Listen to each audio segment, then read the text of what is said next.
Welcome back, everybody, to another episode of Buckeye Bar Guys here on Buckeye Bar Talk. I'm Mike. And I'm John. We're recording on Monday, January 25th. And we're going to put our little bow tie on the season, wrap this up finally. And then we're going to start off the show talking about a few other things. Urban going to the NFL. And we're also going to talk about our thoughts on the players that have decided that are staying, the ones that are leaving. So that's going to be kind of the plan going forward tonight. So, John, how you doing tonight? I'm good. Just got done working, so I get to do my second job now, but it's a hell of a lot more fun than the first job. So, yeah.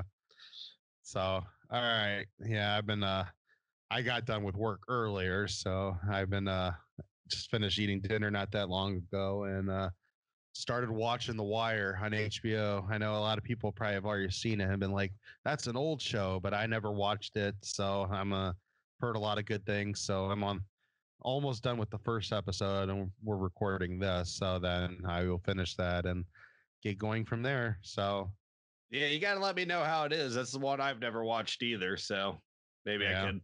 I don't know if I can talk Katie into watching that one, but let me know how it is. I might watch that while she's sleeping.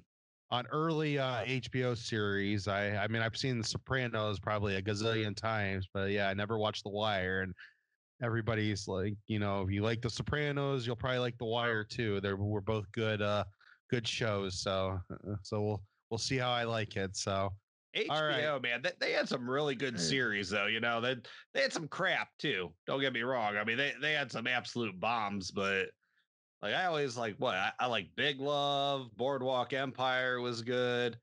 I know you and I like broke our hearts that Rome was only 2 seasons. Yeah.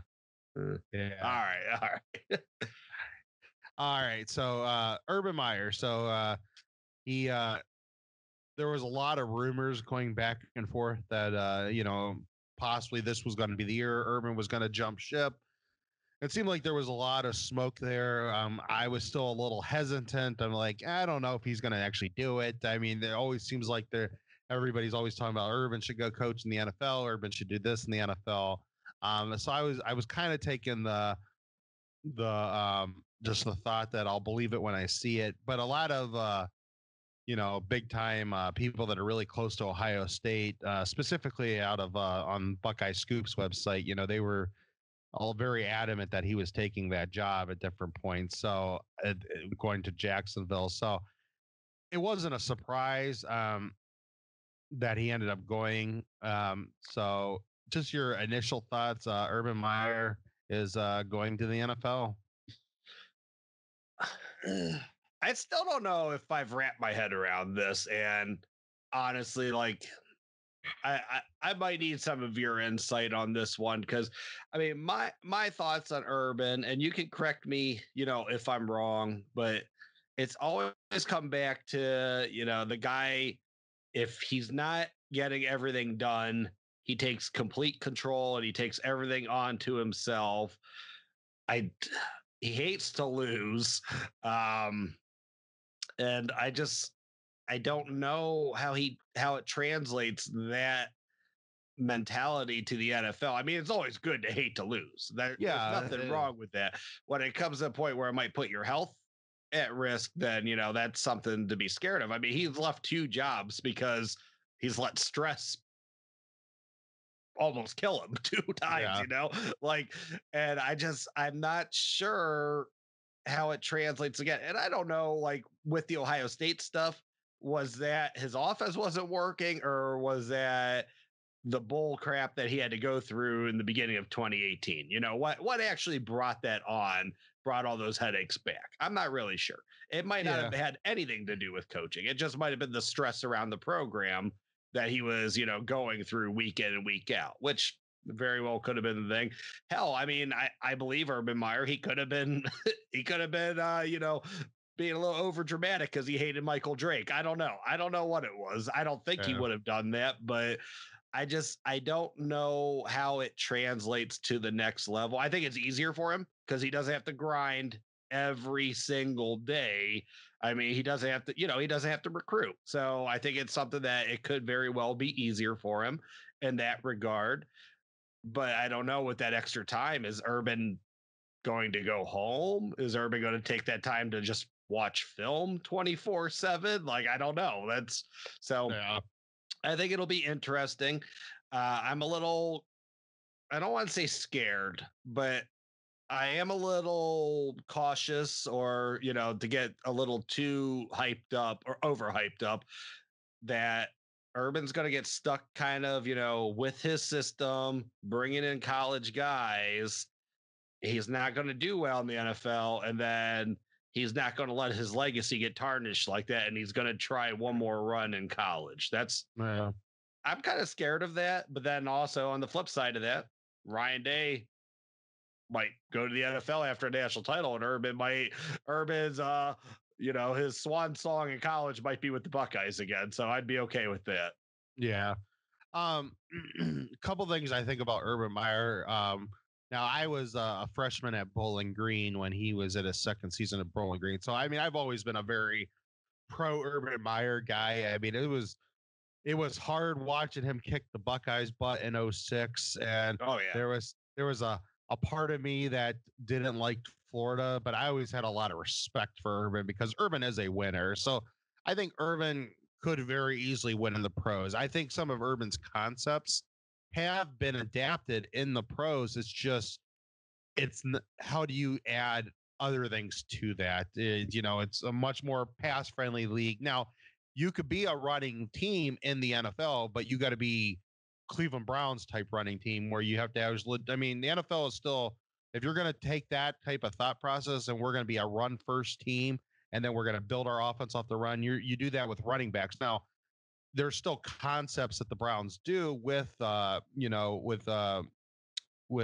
Baker, that, I mean, because he's not a running quarterback, but he is shifty when he needs to be. So I mean, they do some of those RPO concepts with him at times, and you see things like with Mahomes and things with Allen and Buffalo. I mean, there's things that have been adopted to these guys. Deshaun down in the Texans, obviously Lamar in Baltimore. So I mean, it can work. It can get you to the next level, but it can't be so simple that all you're doing is like a Tim Tebow, JT Barrett, how they were used in college isn't going to work in the pros. I mean, Right. you got to adapt that a little bit. So I think Urban could do that. He's got to hire a legitimate offensive coordinator to help him do it.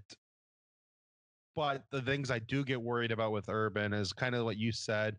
Now during the season, yeah, there's a lot of 6 a.m.s to 8 o'clocks at nights, 9 o'clocks at nights for NFL coaches too. I mean, those guys burn the midnight oil just like anybody else does. But when you get into the off season, you have a legitimate off season in different parts. I mean, you might come back in a little bit during the draft, depending how heavy their general manager, how heavy focused the general manager portion of their team is. I mean, some teams like in New England, where Bill runs pretty much the whole ship.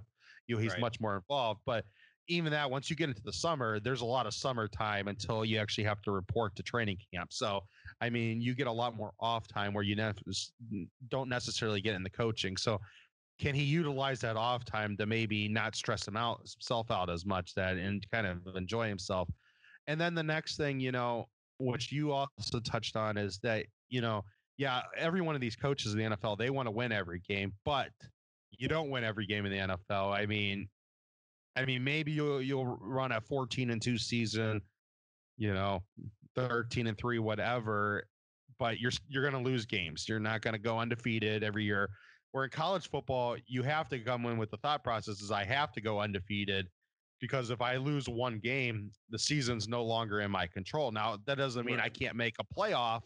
Ohio State's shown that, 2 different years where they've made the playoffs with, having a loss, but it's not always guaranteed, where in the NFL, if you lose a game, you go 15-1, you're the top seed in in whatever conference you're in. Right. So, And I mean, maybe that on the other hand, like I said, he's a perfectionist and he can't do it, but maybe on the flip side, that's better for him. Maybe he's going to realize real quick, hey, I don't have to be perfect to do all right in this league.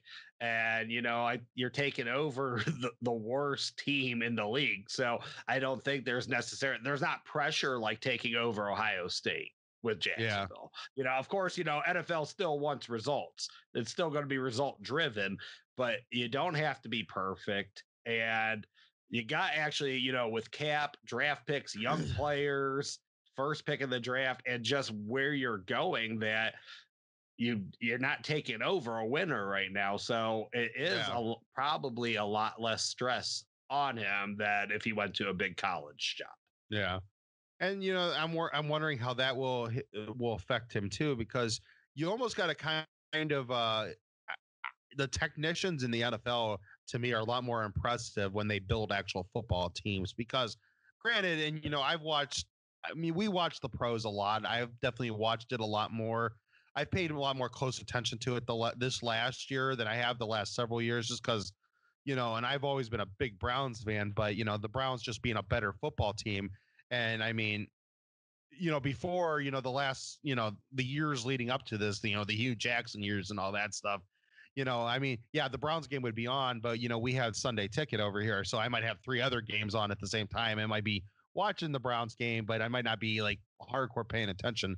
I've been paying a lot more attention to pros over the last year. And, I mean, these athletes, I mean, they're just so much better, but at the same time, these guys actually have to put like legitimate teams together, even though their athletes are better than the guys that they have in college. But, you don't get 25 first round draft picks like you do at Ohio State. And Urban was used to, when he was at Florida and at Ohio State, that, he was in it for the cream of the crop, every year at every single recruiting spot, where now, your general manager might get you a tight end in the 6th round, somebody that you might not even be sold on, but your general manager is like, so you got to kind of trust your scouting department some. You might not be as much involved in some of that stuff, and you got to kind of put a team together. So I'm kind of interested to see how he does that part of it, because, to be fair, things are more simpler in, the NFL, because, okay, I got a Justin Fields type quarterback. I have Ezekiel Elliott at running back. I got, Devin Smith or whoever at wide receiver. I mean, I got the best of the best at all these positions. So they got to learn just how to share the ball with each other, where, it might be different in the pros. Yeah, no, I agree with that. Definitely. Going back, how you said his system won't work. The guy he has waiting there for him at number 1 at quarterback, like, he better not be. He better be using his arm. He better not be running Trevor Lawrence definitely out of the league. And and to be fair to Urban, I mean, he's had passing first quarterbacks. I mean, he did fine with Alex Smith, and and he did what he had to do with Chris Leak to win a national championship. And his last, I mean, I know he had Tom Herman here, but the 3 games to win the national title, I mean, Cardell Jones. Now, he was a battering ram, but he wasn't JT Barrett or Braxton Miller or any of these other guys. I mean, he was just, a big arm. And, when he had a run, he could run you over, but that wasn't his, what he was known for. So, I mean, Urban can do it. It's just, I think you're forgetting a big one. Yeah, probably. Dwayne threw for 50 touchdowns. I forgot about Dwayne. That was at the end, though. And sometimes I forget it. Dwayne was actually still with Urban and not with Day. Yeah, I mean, Day did start off the season. He coached those first 3 games. So, yeah. So, I mean, yeah, he had Dwayne too. And again, Dwayne wasn't a running quarterback. I mean, we saw that for how much of the year. It was actually towards the end of the season, kind of when Dwayne started, when he would actually put his head down, he actually could get a couple yards, but he was never comfortable doing stuff like that. But, Urban, I mean, even he adapted. Sometimes it would be growing pains and stuff like that. You could tell, if he gets Trevor Lawrence, if that's the route, and that's what probably the route he should go with, that's the best player on the board. You got to use what God gave him. That's his arm. And I mean, yeah, he's fast as hell. And Urban could take some of his concepts and adapt that. That's, like I said, that's Allen up in Buffalo. That's Mahomes. I mean, there's these things you can take these concepts and that works for Trevor Lawrence too. But you don't want Trevor Lawrence taking 50 shots a game. No, you don't want Trevor Lawrence. I don't even know how many times you want him design runs throughout a season, but definitely not what Urban put some of his quarterbacks under. Yeah. So I mean, I think he can. I think he can be a winner into the pros, but it's just he has to adapt some of his style. Now, like I said, and I've said it a couple times now. He can take some of his concepts and he can use them, but you got to be able to adapt to it. Your quarterback can't take the same amount of shots because, I mean, this is a league where defensive tackles can run as fast as your quarterback in a lot of cases, because they're coming full steam upfield and your quarterback's still going side to side until he gets going upfield. And, I mean, you don't want Trevor Lawrence, especially, the NFL refs tend to hold on to their flags a lot more once your quarterback gets outside the pocket. Go ask Cam Newton that, how many shots he's taken over his years that, probably if he was a pocket passer, a lot more flags would have been thrown. Yeah, true. So I think Urban could win there. It'll be interesting how he does in this first draft. I definitely think Trevor is the way to go. They have another pick, I believe, in the first round. He said he was thinking a lot about it for 10 years, and it just felt like the right time to go. He said he studied a lot about Jacksonville in this offseason. So Jacksonville does have a lot of good pieces there, and he will get time. The owner doesn't have a fast hook. Usually he gives his coaches about 4 years. So he'll get his contract, for the majority of his first contract. So, it's see how he takes it and how he does. I can't fathom a world in which Urban Meyer's fired for performance. So I don't see it, I don't see anyone letting him go. He leaves on his own. So we'll see. I think as long as he can accept the losses he's going to take early and adapt his game some, he'll be fine. He's a winner at heart. I think he will be a winner. It's just how do you deal with the loss or losing? He can't be sitting on a golf cart or whatever, the gator, with the sad look on his face, eating the Papa John's pizza. I mean, he'll get his butt chewed apart in the NFL for doing that. I mean, you're going to lose games, and this isn't. You're going to get games you're going to lose in the NFL. You're going to have tough games you're going to lose in the NFL. You're going to get games you're going to get your butt kicked in the NFL. It happens to everybody. I mean, even the best teams in the league still have blowouts. The Chiefs will lose by 2-3 touchdowns in a game. I mean, it happens. I mean, the one that stands out to me, I think it was 2000 when the Ravens, just their defense killed everybody. And I think it was like the Jets or somebody the second to last week of the season or last week of the season just kicked the crap out of them. And it could have just been because they had backups in. I'm not sure, but that stands out to me. And that's like 20 years ago. But I think, I don't know. I mean, it will be hard at first for Urban to realize like you can lose in this league because the guy wins at what he's at like a above 900 clip for win percentage, right? Exactly. Like I mean he's a winner, so I think he will do it. He has to understand that you don't got to kill yourself to win in pro football. I mean, the kind of way to think about it is, the Browns. I mean, we've watched how many losers here in Cleveland. I mean, they went 11-5 They went 11-5 this year. That's basically like, if you think about it, that's like almost Ohio State having a loss. Like, I mean, that's a guaranteed playoff berth, and that's like awesome. And Urban Meyer goes his first season next year 11-5. He needs to think more about the 11 and not the 5 because he's going to the playoffs. Right. Absolutely. He'll be fine. Like I said, I don't see any place we live in that Urban gets let go for performance. Yeah. All right, so moving on, I think we'll do real quick on Mattison and then we'll go on to start the players. So not a big surprise. I mean, everybody knows how old up there Greg Mattison is. He's coached years and years of football from the pros to college. So, he's retiring. So I think so that part's not the surprise. Now it'll be interesting to see how Ryan Day fills that vacancy.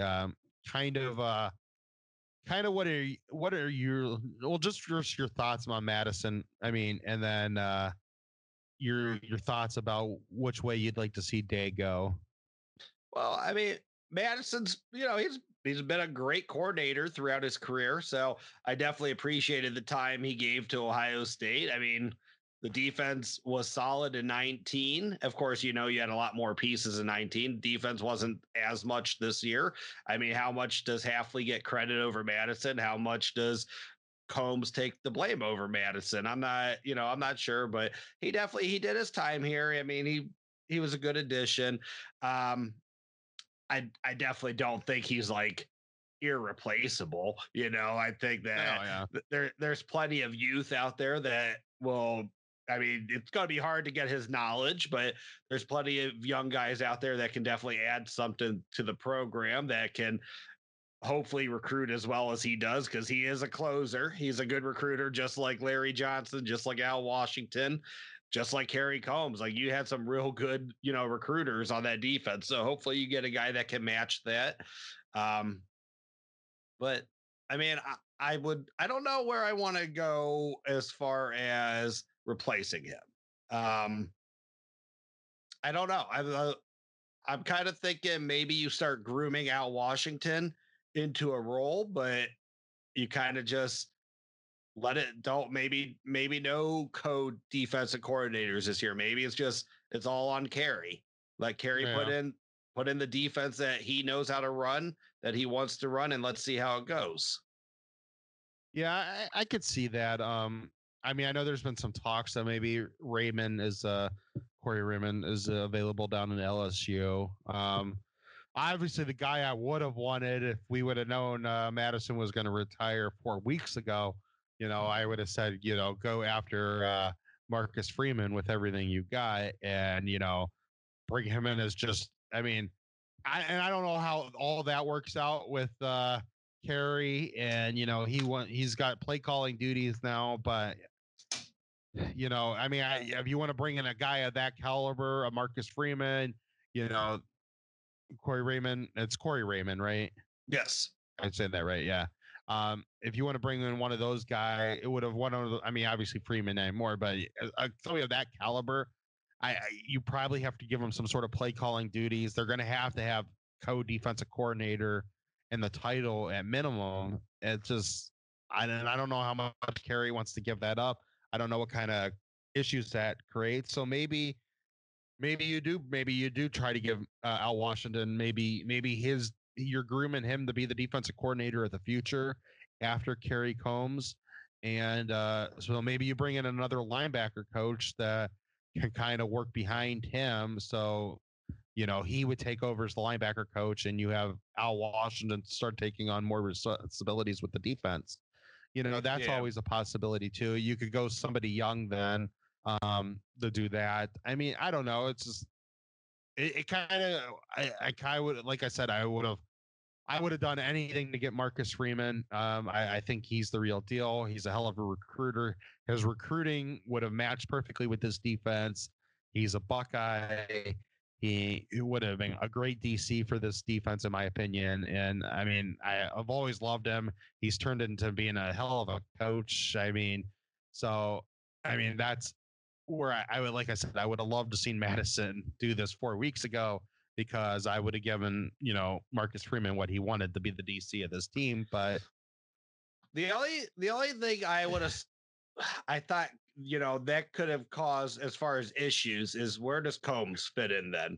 Because you can't take away play calling from Combs after 1 year, yeah, especially the year. If he walks, then we saw what happened the last time Combs went away. You got Taver Johnson, for as okay that he did the first time around, did not do the second time around. And look where, I mean, that directly impacted our national title game a couple of weeks ago, that we didn't have the depth or the personnel necessary that, you know, we had in years prior to that and that we're getting years after that. Yeah. Yeah. I mean, so probably the best thing to go, maybe go young. You know, you got maybe go somebody young that can go with. I mean, you already have kind of Matt Barnes in the secondary, you know, Mhm. helping Combs there. So maybe you go somebody young to help Al Washington and you know, see where that goes. I mean, that might be the way to do it. And, you know, and then start grooming Washington and to be in, you know, if Kerry decides, you know, he wants to hang it up in a few years, or maybe he wants to move on or whatever. Maybe he has visions of maybe being a college coach somewhere. Yeah. You know, if that happens, and you know, Al Washington can move into the spot and you have a defense coordinator then. Hey, I mean, Luke Fickle, and I know Kerry, like he has to do better as a defensive coordinator, but Luke Fickle isn't hanging around Cincinnati forever. It's just not no. going to happen. And we didn't say his name, and I don't want to be disrespectful. I mean, of course, I throw the first lifeline to Larry Johnson. Like, Yeah.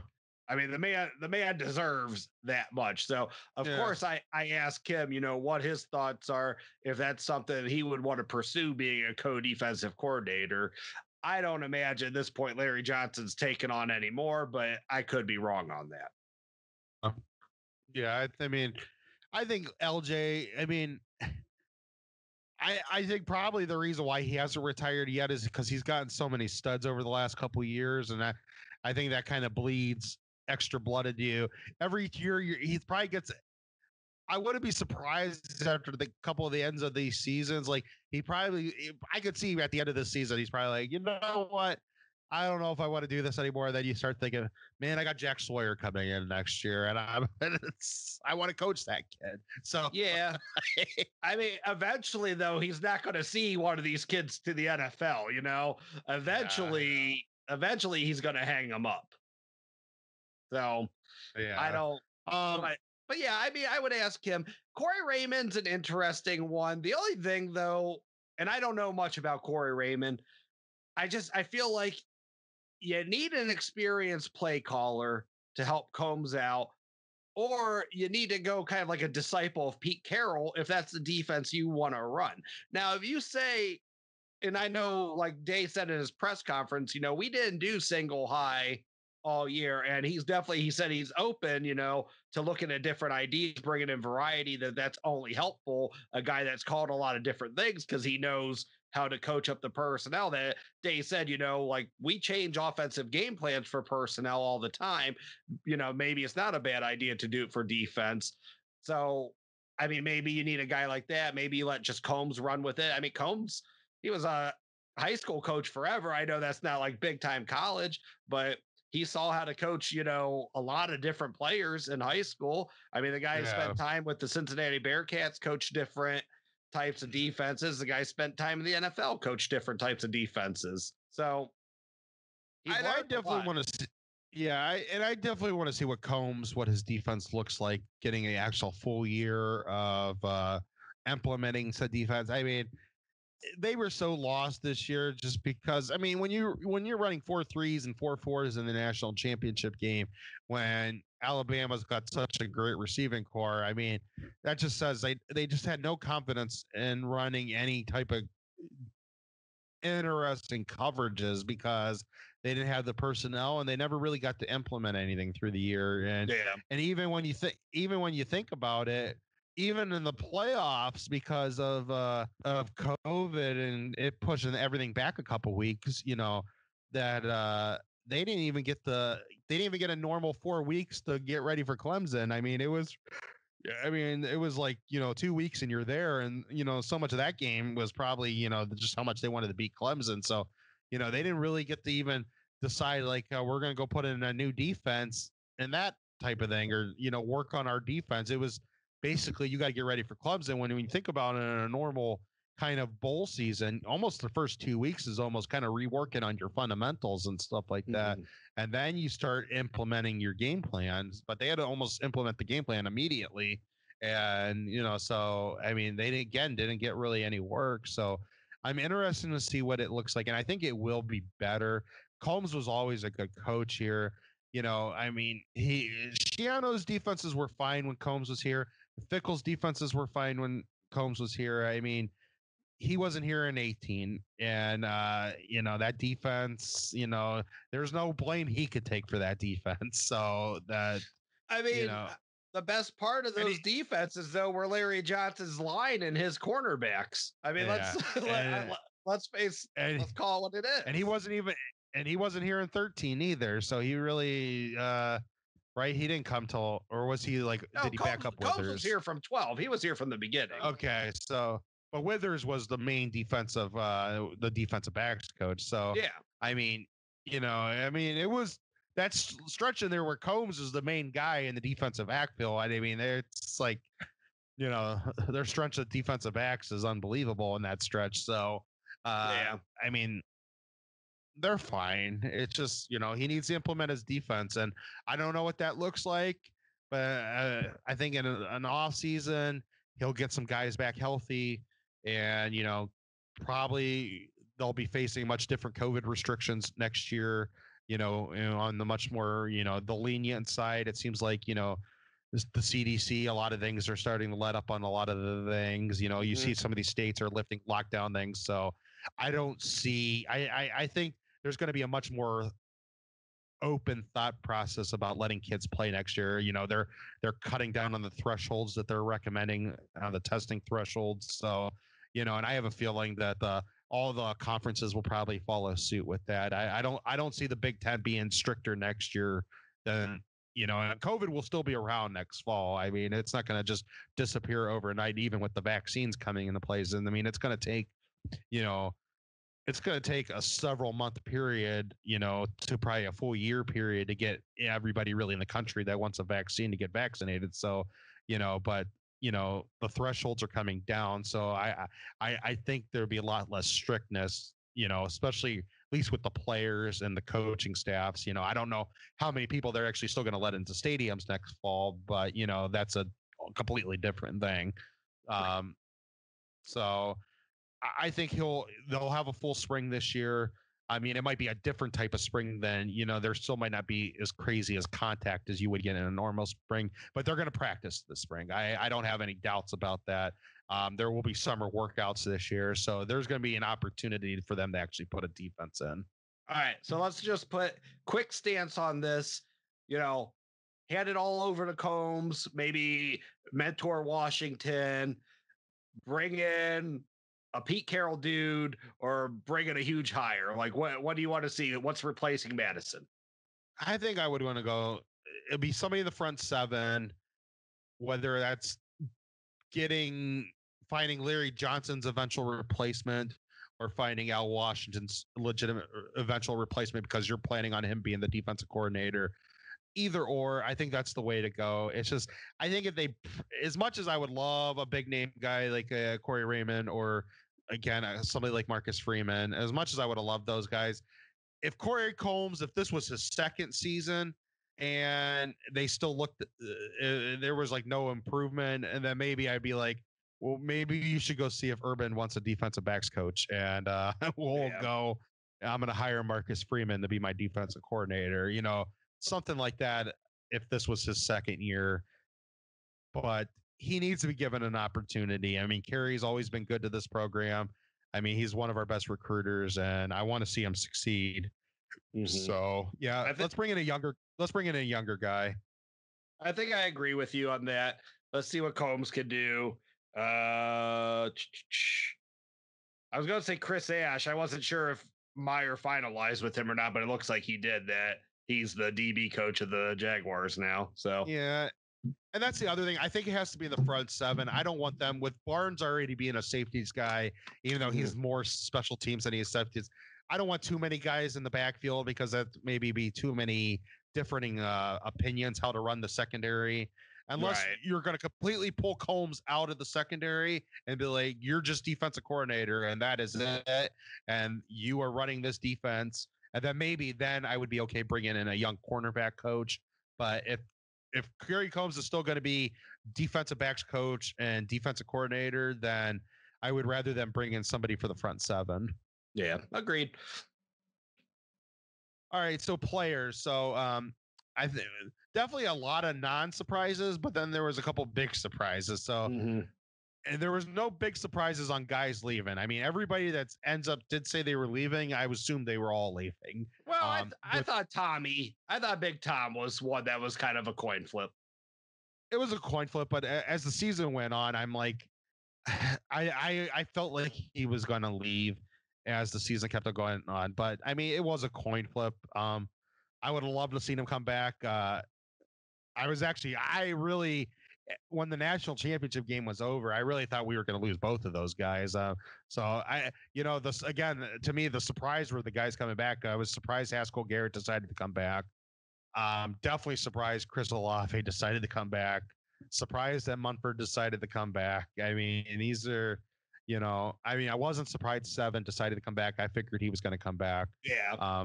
But yeah, I mean, Munford and Olave really surprised me. I figured Munford would be like, all right, it's time to go make my money. So that, I mean, because I felt like with being Ohio State, just the name recognition of the Buckeyes, and left tackles are not easy to find, and you can always start him at right tackle and then move him to left. But, I mean, left tackles don't grow on trees. He's been a left tackle for many years. I mean, there was still a good chance he was getting drafted in the first round.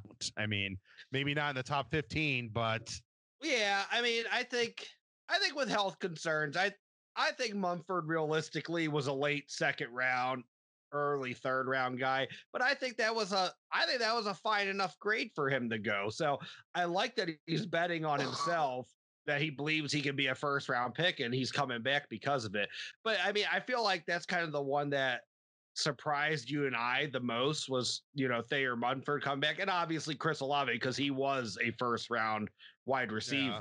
So, but the Thayer thing, like, I don't think either one of us really thought there is really any way MPF after 1 year, as great as it was going to the NFL. I think we both assumed he was coming back.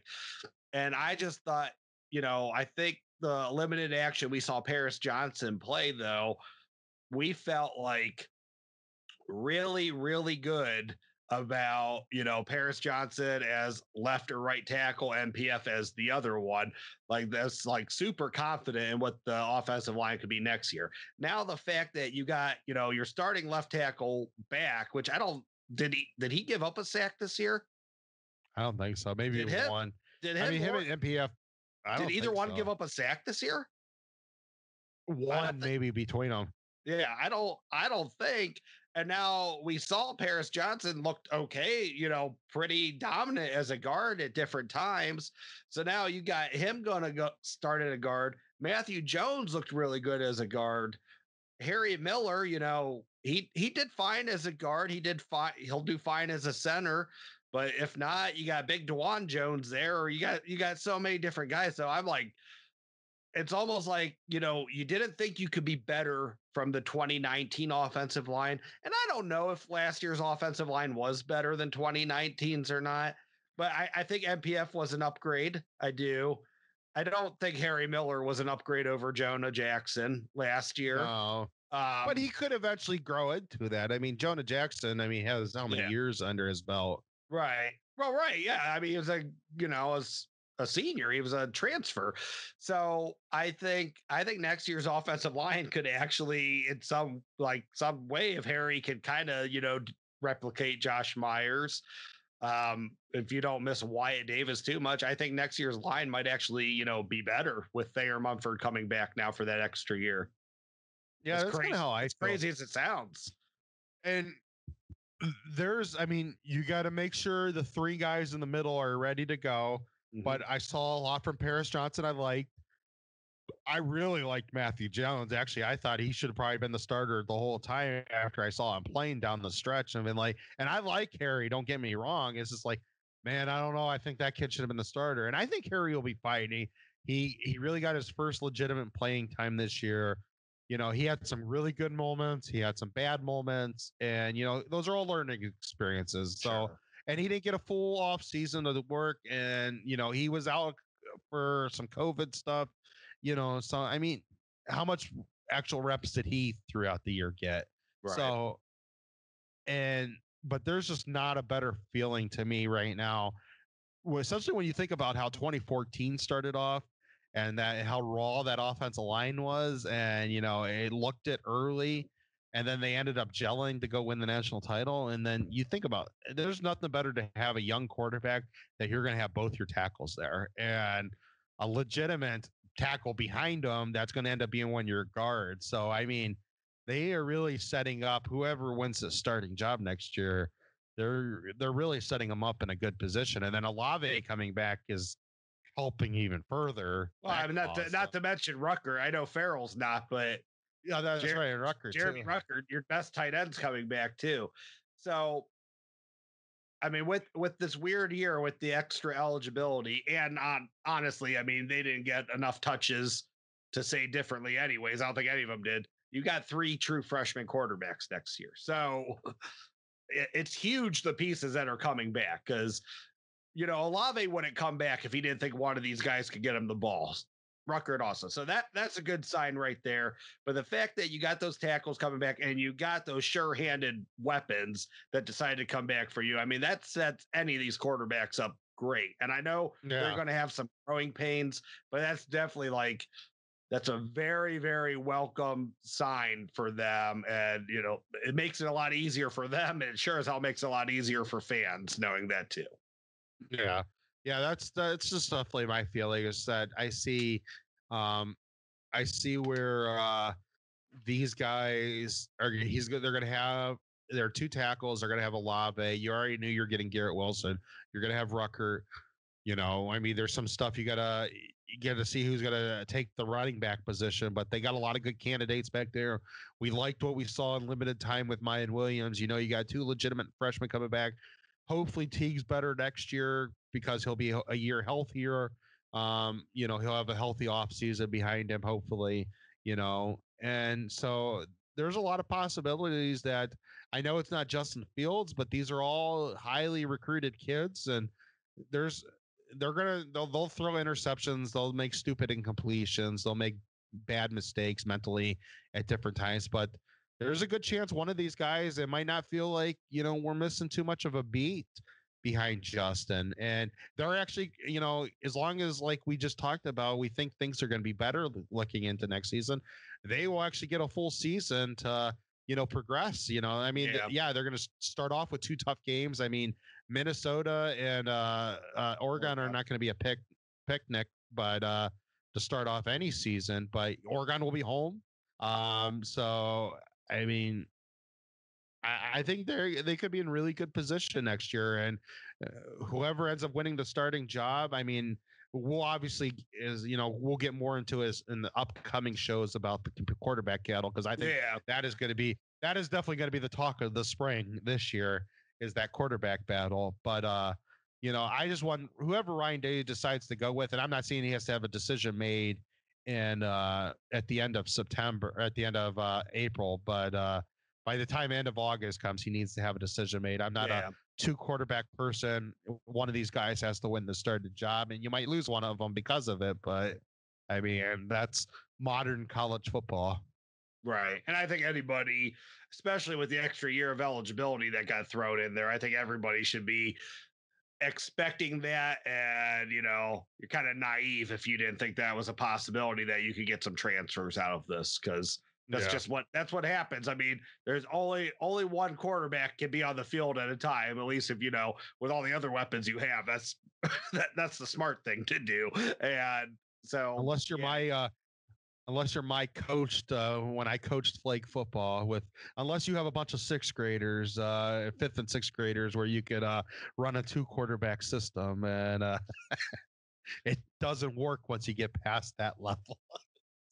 I'm not sure which receiver I want off the field for a second quarterback. Because how Brian Hartline's done, I want as many of those guys on the field as possible. Yeah. Well, when you're in that young age group, my 2 quarterbacks were basically running backs too. So they ran the ball more than they did throw the ball. So absolutely. But yeah, no, I'm happy with what they got back. Defensively, so my biggest question marks on the defense are going to be obviously how do we do at defensive tackle? I mean, those are you know, I mean, we know the defensive end should be fine with Tyreek coming back. You know, you still got Zach Harrison, Jack Sawyer will be there. He's going to have a springtime behind him because he's already in. So I think defensive end will be fine. Defensive tackle, they have a lot of depth there, but somebody needs to step up and take Tommy's position. Yeah. You know, I don't know if any of these guys are a true nose guard. So you kind of have to hope, somebody, but they've won before without having, your prototypical nose guard. And Tommy might have been the most prototypical nose guard that they've had in years. And, so. Yeah. I don't know if Davon Hamilton really was coming in. He got himself to that though. I mean, yeah, exactly. If you think of their tackles they've had, like your Mike Bennett's, your BBs, like those guys weren't. I mean, Diesel, Adolphus Washington, they lined him up as nose. He came in as a strong side defensive end. So yeah.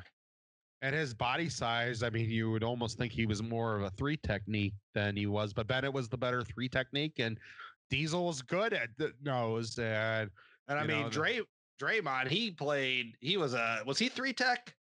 He was a 3 tech, but at times I think he lined up a nose at different times, especially when they went into the rush bend, he would line in as the nose. So, I mean, you even look at these guys that you say we struggled at defensive tackle. I mean, that's just like the people have said we've struggled at defensive tackle. That's just an embarrassment of riches when you talk about, those guys out there, and you want more from your defensive tackle. Well, between Mickey Mariotti and Larry Johnson, they'll find somebody that can take over for Togai. It's just, you got to get somebody there. It's the correct finding the correct weight balance, the play nose, and then being able to rush the ball, getting off the ball, which none of these guys will have a problem with. I mean, these guys are all excellent athletes, and Larry Johnson is a very good teacher of techniques of different things to do with your hands. And, none of them have problems rushing the ball.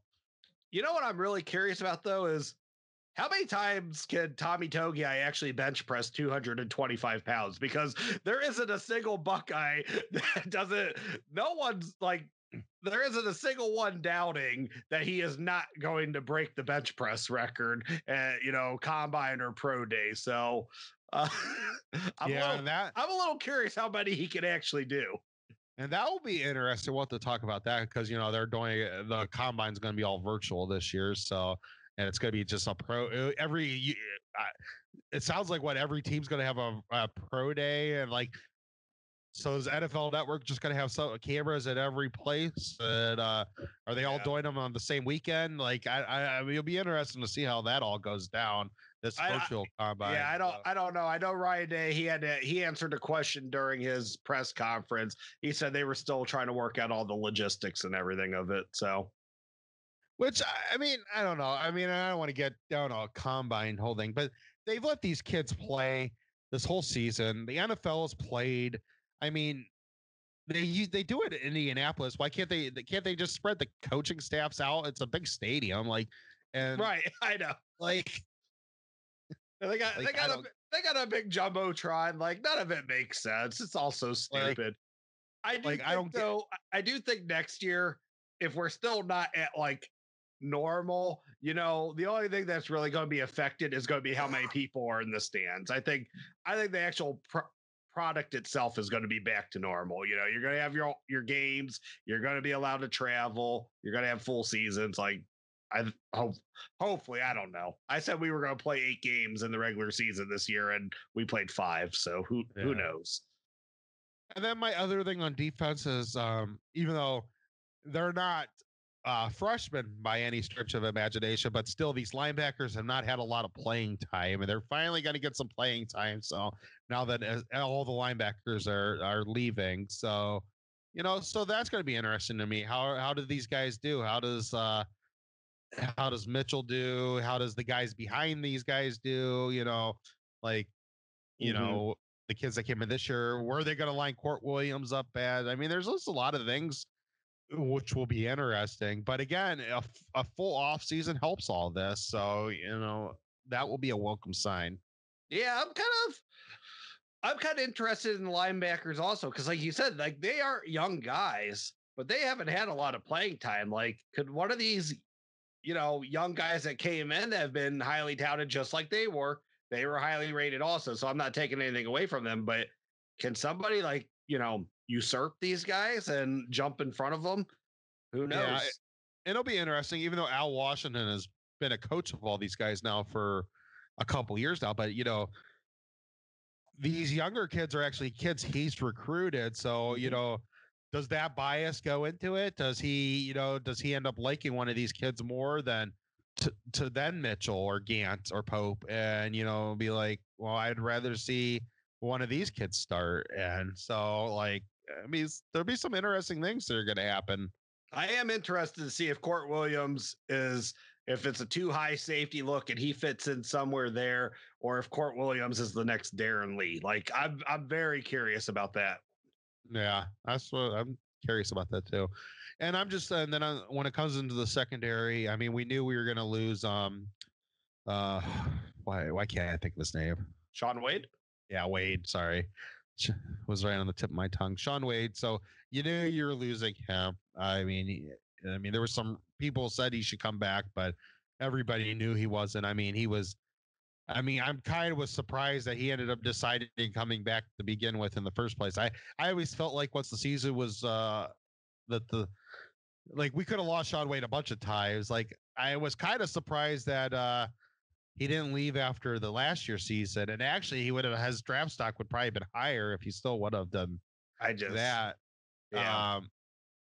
And then I was surprised that he recommitted to come back after he left when the season got canceled. Like I always figured Wyatt would come back, but I always thought I didn't think Shaun was going to come back. And so that was kind of a surprise. The biggest thing with me in the secondary is can we get the depth back up there? Because at the end of the day, when you lose a guy like Cam Brown and then you get some COVID issues and you saw where that was at the end of the season. And they were not ready to play Alabama because of just it finally caught up to them. And so are they going to have the depth there finally? I mean, I think they are. I think they're getting their guys back. I just when you don't recruit a cornerback for an entire cycle, it kills you. Like when you got guys like, I mean, that's great. How Kerry Combs did recruiting cornerbacks, but downside to that is sometimes guys flash and they leave after a year, or they just run out of eligibility. That you don't get guys. It's not very often you keep a 5-star for 4 years. So like you needed a plan for Okudah, and Arnett, he ran out of eligibility. So yeah, you might have Shaun Wade and Seven and Cam Brown. That's 3 guys with any experience. So am I wrong? I mean, Marcus Williams said, of course, but they ran that slot. So you have 4 guys with any sort of experience as cornerback, right? That was it. Well, pretty much. Oh, the Tyreek Johnson. I'm sure there's a couple on there, but you know what I'm saying. But they haven't shown themselves yet up to this point. And yeah, there was a stretch there, and we're lucky. We're lucky that the offensive line didn't get killed in that stretch that Stud had, that bad stretch. Mm-hmm. And, and sometimes you just need to get bodies. And, we kind of felt it a little bit this year with Alford, his stretch. I mean, Trey Sermon ended up being a welcome surprise, but they were damn lucky that he was get there. destroyed. Yeah. So, I mean, and you got to be able, and I'm not saying necessarily you have to replace a 5-star with a 5-star, but I mean, it's Ohio State. You should be able to get a high 4-star, and high 4-stars are basically 5-stars in a lot of ways. But you should be able to pull in 2 legitimate corners every single recruiting cycle. I mean, it doesn't have to be when you think about Okudah and Shaun Wade, who were number 1 and 2 in the country. It doesn't have to be Okudah and Shaun Wade, but you should be able to pull 2 top 10 corners, in my opinion, especially what they've put into the league and what they put on the field every year. I mean, to me, there shouldn't be those recruiting lapses that you got to be able to get somebody that I know. fill into one of these positions. Well, that's like, if that's the thing, like if you're running back, if you're going to have a lapse with them, and I try to, like, the Alford thing, I think we all kind of forget when he got Master Teague, he also got Brian Sneed. Is that his name? Yeah. Who was a top 100 running back. So I think a lot of times we're guilty that we forget that he did get that guy. It just didn't pan out for him. But, Steel Chambers and Marcus Crowley, like, I don't know who was around in 2019 that they could have got. It feels like they could have got a higher rated kid than both of them, that they could have got someone else. And then Mayan, I mean, he looked great in the 10 carries he had or whatever it was. But I mean, you had your, shoot, I can't think of his name, out California. Bijan. Well, Bijan that went to Texas. The kid from California that went to Georgia that's transferring, I think. And, even the other kid that didn't end up going to, was it Zach Evans, or that was going to go to Florida or Georgia, that he ended up in TCU. Like, I mean, that guy was there for the picking. He might have been a head case, but maybe he's the type of guy that you float a chance on. I'm sure he would have listened to Ohio State after the rest of that recruitment fell apart. Yeah. All right. So, I mean, we've talked a little bit about we've kind of, throughout this whole show, we've kind of talked about on the season. So we'll finish up now just on our thoughts on the season.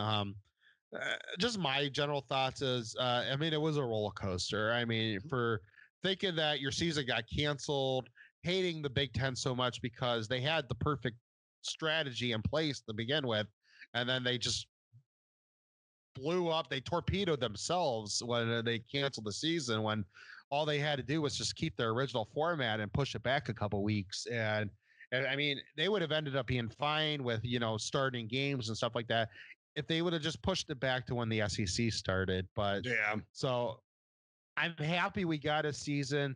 I didn't want to talk about, like, me talking about spring football is what we're going to talk about with spring football. I want to see which one. I want to speculate on which one of these three quarterbacks are going to be the starter, and debate whether Ryan Day is making a correct decision or a wrong decision on. I mean, playing spring football, I mean, they would have lost a lot of guys, but then the NCAA came in and said they weren't going to let kids play early, and so it's like it would have been like such a lost thing because just guys like Justin Fields would have left. Well, so what? You would have had.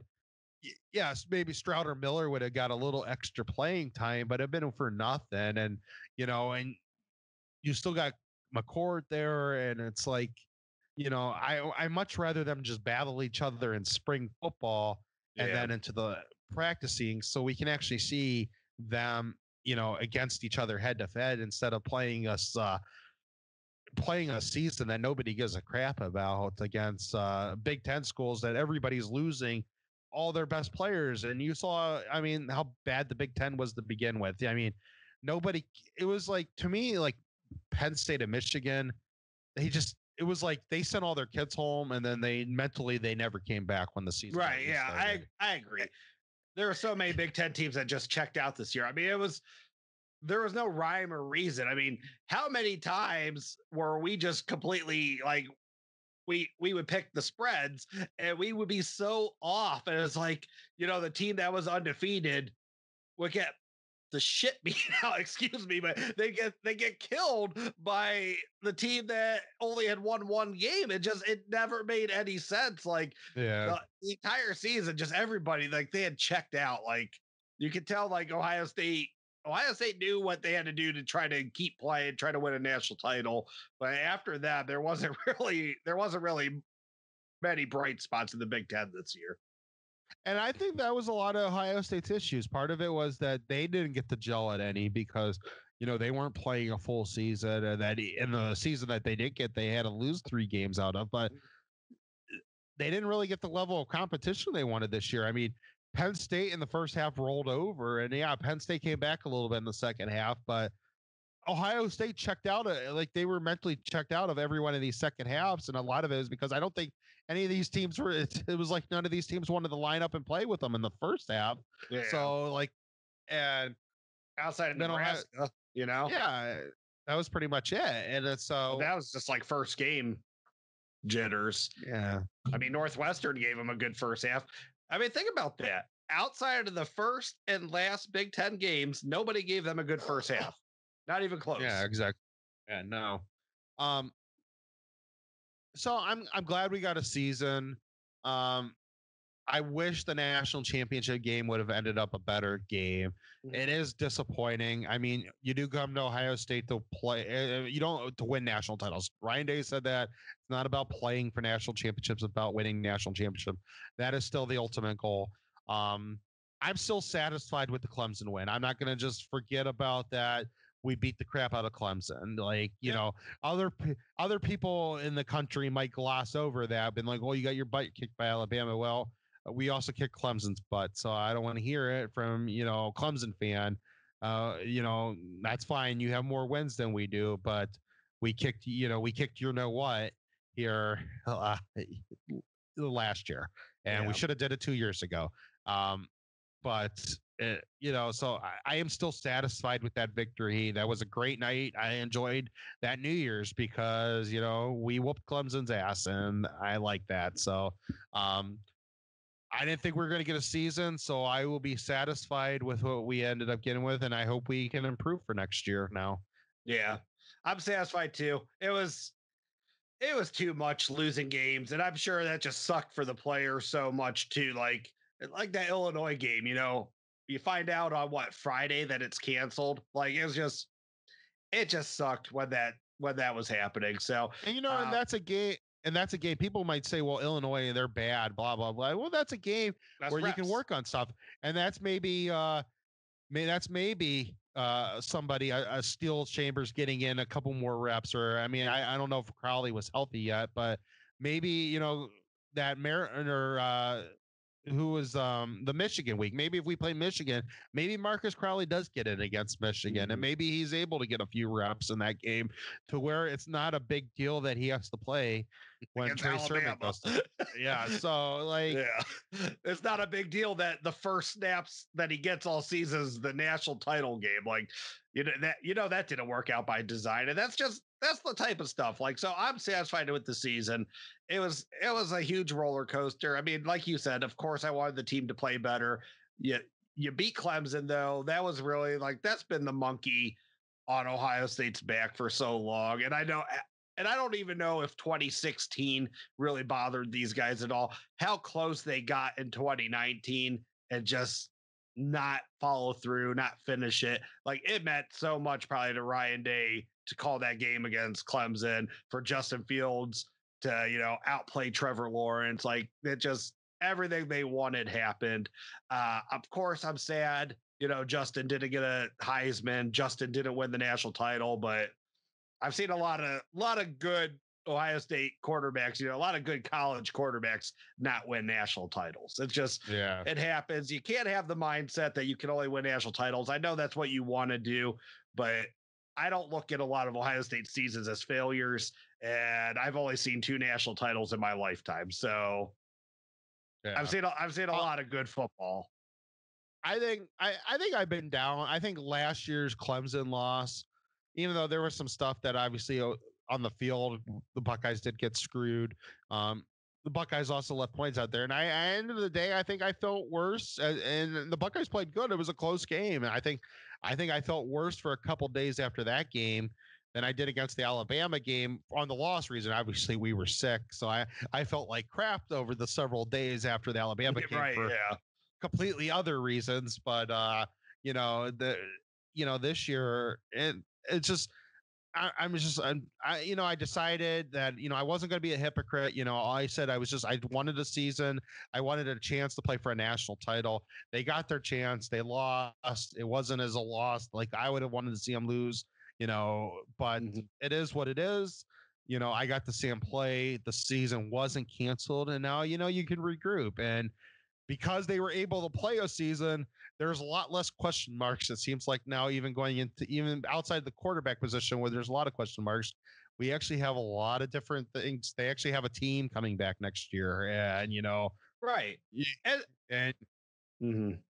That was the easiest blowout I've ever taken. Like that was like, and I joked on Facebook. I was like, I guess these are easier to take when you've been drinking light beer instead of whiskey all night. But like, I mean, it really was like that was just. It sucks. You hate losing, but I don't know. Yeah. It really like I was over that game as soon as it ended. Yeah. Yeah, I had to sleep on it, and like I said, and I think the next couple of days I was more just me feeling like crap because I was sick. That maybe that took some of the wind out of the sail too, because but right, yeah, that you feel like you're on death's door. Yeah, that could be. But and I mean, not making light of it. I mean, I know there's been a lot more people that been a lot more sick than we were over this last year because of everything going on. I mean, it was a crappy head cold, but it was one of the worst I've had in a while. So I mean, I felt every inch of that one. So but back onto the game, it was a game, and like I said, I wish we would have played better, but at the end of the day, I'm glad.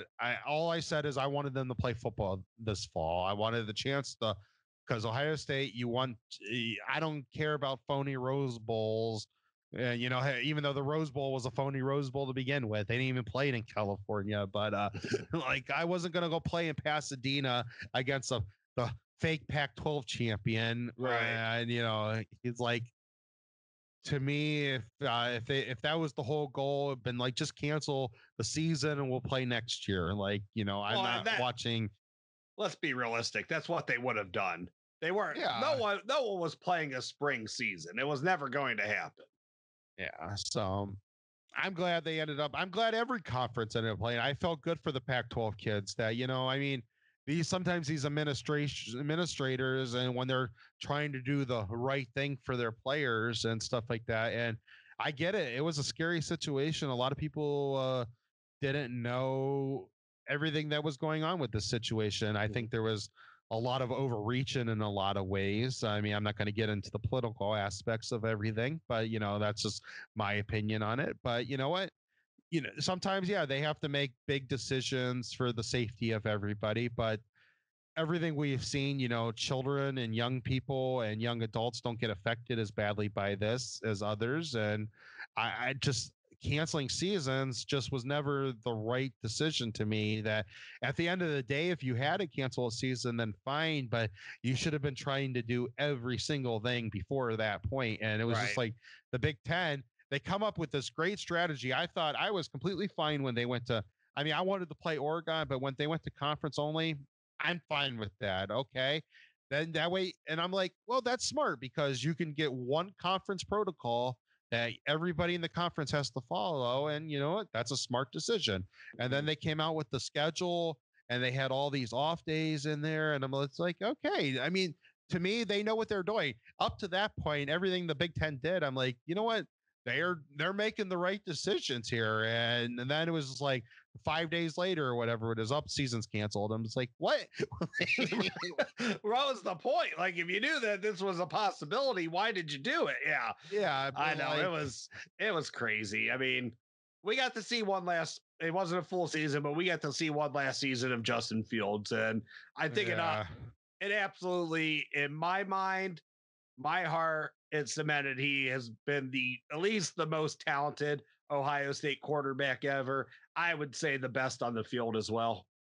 That's what I would say too. I mean, he's not going to have hardware like some of the other guys do, and he doesn't have any championships. Even though it's funny, when you think about the best quarterbacks that have come in for Ohio State, none of them have national titles. It's always it's the Craig Krenzels of the world, and Cardale Jones, and nothing against those guys, because those guys are obviously phenomenal at the game of football in comparison to your average Joe. And I mean, they have every reason, the reason why they were at Ohio State. I mean, these were top level kids, but I mean, when you think about Terrell Pryor and Dwayne Haskins and Justin Fields and Troy Smith won a Heisman and like Braxton Miller.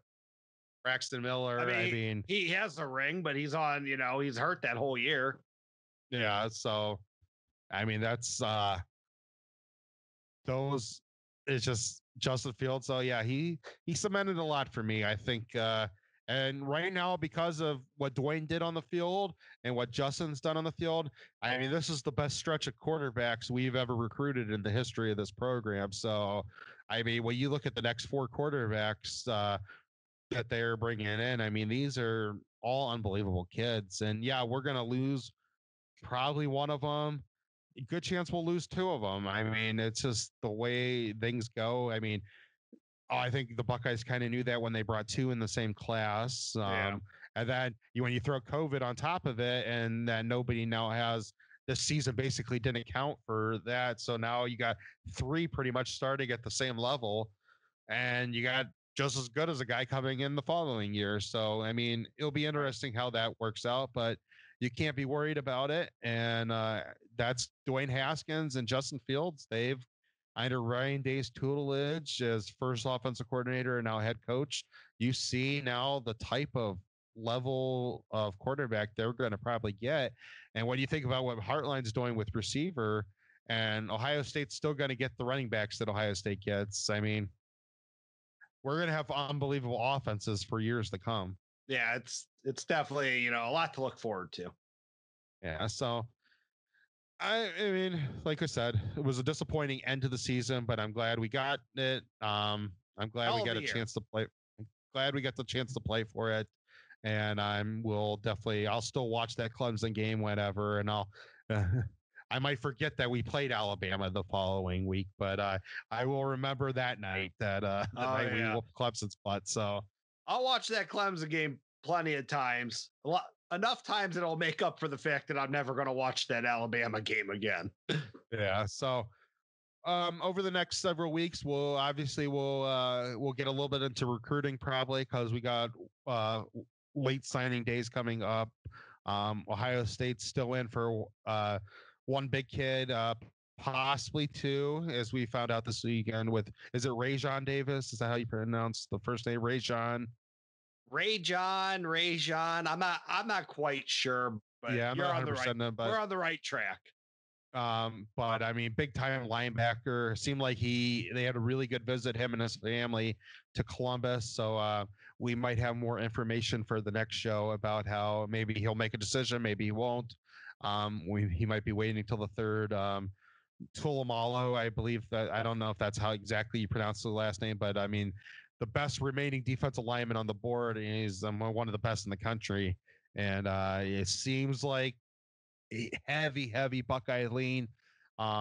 Doesn't talk a lot as a kid. It's, when you think about all these kids that they talk so much, he's definitely one of the more quiet ones. But from everybody, all the big time recruiting experts at Ohio State and every one of the 3 sites, when you think about a full 4 sites, I mean, they all have some legitimate, I mean, from Burm to Kurlick to the guys over at Buckeye Scoop, even at Buckeye Grove. I mean, they all have some really good recruiting guys, and it seems like everybody's feeling pretty confident he's coming to Columbus. So, I'm going to go with that right now. So, look, a couple guys we're going to be looking forward to over the next couple weeks. Man, you get him and Jack Sawyer in the same class. Larry Johnson's never going to retire. Yeah. Which I hope he doesn't. Yeah. I hope find that man the fountain of youth and let him stay forever. Yeah, absolutely. All right. So we'll call it a night on that one. And we will most likely we should have another show this weekend. We'll probably be going to a show a week, at least on this format. And we're still looking into getting a couple other types of shows going. We'll look more into that into the spring probably to see where we're at with everything. But good final of the season. Hey, we ended up 1 loss. That loss was in the title. So you played for the national championships, 2 straight playoff appearances for Ryan Day. So, that's awesome. He's recruiting on high level. So it seems like I have a feeling that we're going to go into a stretch here, just like Clemson and Alabama, where we're going to be in more playoffs than we're in not. So, like, I'm looking forward to that. So, me too. Yeah, looking forward to it. All right. Well, I guess we will be signing off then. So, thank you everybody for stopping in. I'm John. And I'm Mike. OH. IO. Well, thank you for watching here, the Buckeye Bar Guys, here on the Buckeye Bar Talk network. Please subscribe to the network, and when you get the little notification bell, just hit that. Hit all notifications. That way you'll get alerted when all the new episodes come up. Comment, like the show, and we hope you join our community. Come join our bar. Like, comment, share. I'm John. That's Mike. We'll see you guys next time. Thank you.